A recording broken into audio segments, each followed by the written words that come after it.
Hello everyone, this is Tom Fox. I'm the Compliance Evangelist, and I'd like to welcome you to June's podcast series on 1 month to better investigations and internal reportings. So what do you do when the call, the email, or the personal tip comes into your office where an employee reports suspicious activity somewhere literally across the globe? That activity might well turn into a Foreign Corrupt Practices Act issue for your company. In today's climate, it can turn into issues under lots of different anti-corruption jurisdictions. The Brazilian Clean Companies Act, the UK Bribery Act, or even domestic anti-corruption laws, such as brought GSK to bear in China. As the Chief Compliance Officer, it will be up to you to begin the process, which will determine, in many instances, how your company will respond going forward and will set the tone throughout this most difficult period. This month's podcast series will provide to you all the steps you need to consider going forward. I'm going to take a look at independent versus in-house investigations, investigation protocols, the different resources that a compliance practitioner may bring to bear in an investigation, such as internal audit, IT, and legal. And I'll take a look at special issues such as privilege, Upjohn and Miranda warnings, data privacy, and of course, the Yates Memo and its effect. I think you will learn a lot this month if you follow this podcast series. This is Tom Fox. Thank you very much for listening to the June podcast series.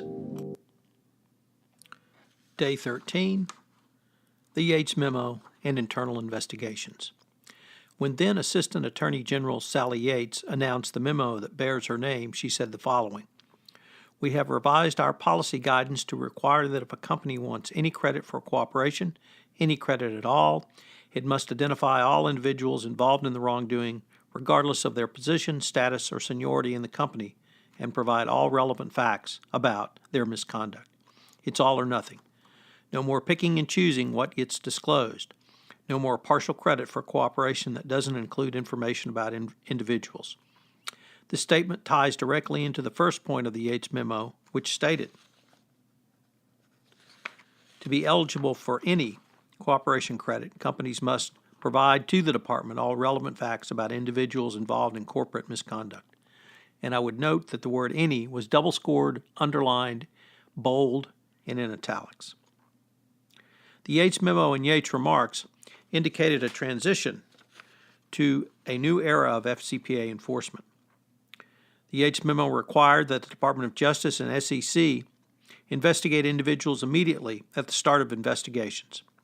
She stated that the department instructed its attorneys that going forward, they are to focus on individuals from the start of an investigation, regardless of whether the investigation begins civilly or criminally.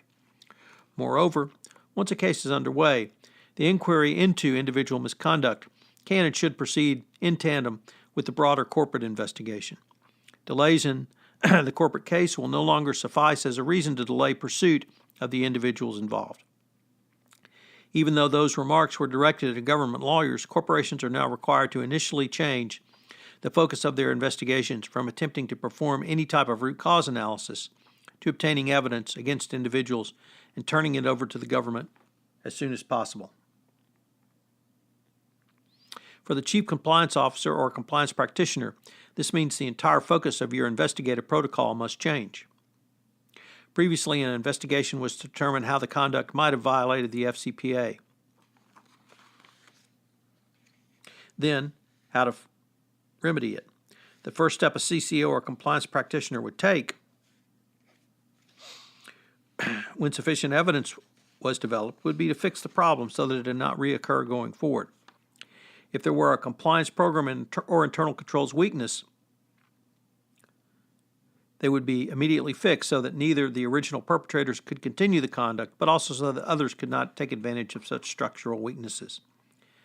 After the Yates Memo, this was no longer the case. The DOJ expects you to bring them information about potentially culpable individuals who can be prosecuted going forward.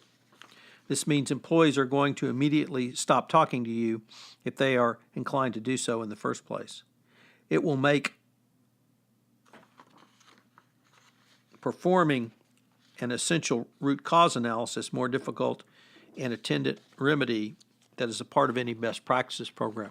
I would note this is obviously inconsistent with the 2017 evaluation of corporate compliance programs, which in prong number 1 talked about root cause analysis. So it may mean that you have to really ramp up and do both in parallel. But Yates went further than simply saying the DOJ expects you to turn over your own employees. She made clear that both she and the DOJ want companies to give up senior executives involved in illegal conduct. She said, we're not going to be accepting a company's cooperation when they just offer up the vice president in charge of going to jail. Here the difficulty is around the FCPA requirement for a criminal prosecution of intent. How do you determine intent in a manner where senior executives may have never been involved in the transaction? Does this mean insufficient tone at the top will somehow morph into intent for an FCPA prosecution? Whatever it may mean going forward, at the very least, I think this means that high heads in an organization may very well begin to roll. And once again, if you tie it into the 2017 evaluation of corporate compliance programs document released by the Department of Justice, you will consider the component of not only tone at the top, but conduct at the top, and measuring that conduct. The Yates Memo, when read in conjunction with the Frederick Burke conviction, makes clear that senior management as well as other individuals are now directly in the DOJ's sights to prosecute for FCPA violations. This means that even if lower-level employees are engaged in conduct which senior management did not know about or told them not to engage in, senior management may be deemed by the Department of Justice to have engaged in conscious indifference by not engaging in ongoing monitoring as part of a best practices compliance program. Companies must monitor transactions to detect and prevent violation. With the Yates Memo now the effective policy of the Department of Justice, senior management who do not actively monitor their organizations may subject themselves to personal FCPA criminal liability. Given the scrutiny of the Standard Chartered Bank Deferred Prosecution Agreement in the United Kingdom, I think it may well be the time where enforcement authorities begin to look at those responsible for an activity in the violation of an anti-bribery, anti-corruption law in place. Recall that Frederick Burke was found guilty for conscious avoidance. How much of a stretch would it be for those senior managers who allowed such behavior to either be seen as the norm or indeed expected? If it is a criminal offense to be in charge of a den of thieves, the prosecution may only need to establish that you were in charge of it, not that you yourself were a thief, or indeed even if you were aware of it. It's no defense that you thought an organization was a monastery, which is broadly the argument employed by those who claim they did not know about what their subordinates have been doing. After the Yates Memo, the same may be true for senior management who violate the FCPA. The impact of the Yates Memo is magnified by Attorney General Jeff Sessions through his remarks to the Ethics and Compliance Initiative annual conference in April 2017. He reiterated that the DOJ would focus on individual criminal misconduct in the context of enforcing the FCPA.